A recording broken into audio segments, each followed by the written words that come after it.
Hello student.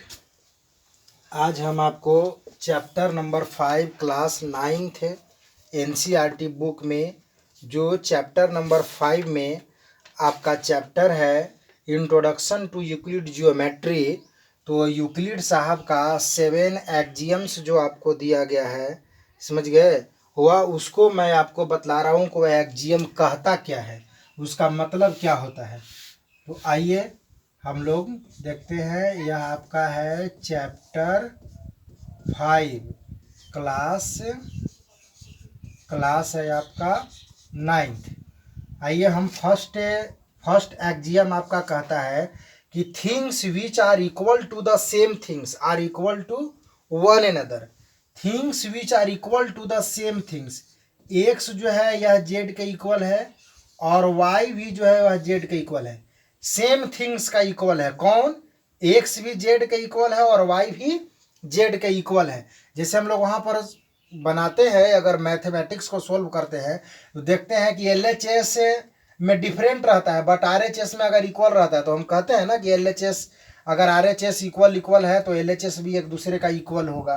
तो इस तरह से यहाँ पर क्या हो जाएगा, एक्स इक्वल टू वाई हो जाएगा। Things which are equal to the same things are equal to one another. यह सेम थिंग जेड के इक्वल है तो यह एक दूसरे के भी इक्वल होगा। सेकंड नंबर जो आपका कह रहा है कि if equals are added to equals, equals are added to equals, equals X और वाई दोनों इक्वल्स है, एडेड टू इक्वल्स, इसमें भी हम 2 ऐड कर रहे हैं और इसमें भी 2 ऐड करते हैं, दोनों तरफ से हम अगर ऐड करते हैं तो दोनों एक दूसरे का क्या होगा, इक्वल होगा। 3 नंबर आपका एक्जियम कहता है, बस इसका इन्वर्स है, if equals are subtracted from equals the remainders are equal. Equals X और वाई दोनों क्या है आपका, इक्वल्स हैं, सबट्रैक्टेड फ्रॉम इक्वल्स। इधर भी हम अगर -4 करते हैं और इधर भी अगर हम -4 करते हैं, दोनों तरफ -4 करेंगे तो ये दोनों भी एक दूसरे के क्या होगा, यानी x - 4 इक्वल होगा y - 4 का। यह आपका 3 नंबर कहता है। 4 नंबर आपका एक्जियम क्या कह रहा है कि things which are coincide with one another are equal to one another. 4 number पर जरा विशेष ध्यान दीजिएगा, 4 नंबर आपका बहुत इंपॉर्टेंट है। क्या कह रहा है कि the things which are coincide with one another. Things, एक थिंग से मैंने लाइन ले लिया आपका ए बी और एक लाइन मैंने ले लिया आपका सी डी। तो if A B coincide C D, if AB coincide, if AB coincide CD, then आपका क्या होगा, AB इक्वल टू क्या हो जाएगा, CD। यानी AB और CD यदि एक दूसरे को कोइंसाइड करता है तो ये दोनों एक दूसरे का क्या हो जाएगा, इक्वल हो जाएगा। AB इक्वल टू क्या हो जाएगा, CD। एक और हम आपको एग्जांपल लेकर समझाते हैं। जैसे यह एक रेक्टेंगल है, इस रेक्टेंगल का नाम हमने दे दिया ए बी सी डी, और एक और रेक्टेंगल हमने ले लिया, इस रेक्टेंगल का नाम हमने दे दिया पी क्यू आर एस, या आप फिगर 1 फिगर 2 भी नाम दे सकते हैं। तो यदि ए बी सी डी एक दूसरे को, माने पी क्यू आर एस को अगर कोइंसाइड करता है, कोइंसाइड मतलब ओवरलैप कर जाना है ना, एक दूसरे को कंप्लीटली ओवरलैप करना, तो यहाँ हम कहेंगे कि फिगर 1 इक्वल टू फिगर 2, तो दोनों एक दूसरे का क्या होगा, इक्वल होगा। 5 नंबर में आपका क्या कहता है, देखिए हम यहाँ बतलाते हैं आपको। 5 नंबर कह रहा है कि the whole is greater than the part. जैसे होल है आपका 5, तो 5 हमेशा बड़ा होगा अपने पार्ट से, 5/2 से बड़ा होगा, 5/3 से बड़ा होगा, 5/4 से, यानी अपने पार्ट से हमेशा बड़ा होगा ही।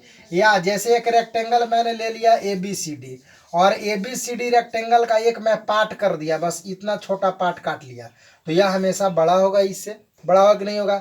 जैसे एक अगर मान लेते हैं कि हमने सर्किल ले लिया है ना, इस तरह से सर्किल हमने ले लिया, और सर्किल का एक जो है हम एक सेक्टर कर लिए, इतना हमने कर लिया इस तरह से, तो बतलाइए इससे ही बड़ा होगा कि नहीं होगा, यानी whole is greater than the part. 6 number आपका एक्जियम क्या कहता है, देखिएगा, things which are double of the same things are equal to one another. Things which are double of the same things, जैसे देखिए एक्स जो है आपका डबल है पी का, और वाई भी डबल है आपका पी का।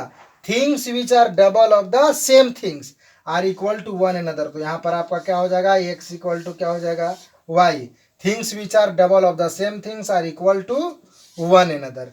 चलिए 7 नंबर आपका एग्जाम ठीक इसी का आपका जो है ना वो क्या है, इसी का इनवर्स है। क्या कह रहा है कि things which are halves of the same things are equal to one another. जैसे एक्स हाफ है आपका पी का और वाई भी आपका हाफ है पी का, पी, तो things which are half of the same things, X half है किसका, पी का, और वाई भी हाफ है आपका पी का, तो यहाँ पर एक्स इक्वल टू क्या हो जाएगा, वाई हो जाएगा। या आप इसको एक्स इक्वल टू 2z ले सकते हैं। इस तरह से आप एक्जियम के बारे में मैंने आपको बतलाया, आप इसको देखिए और समझिए। धन्यवाद।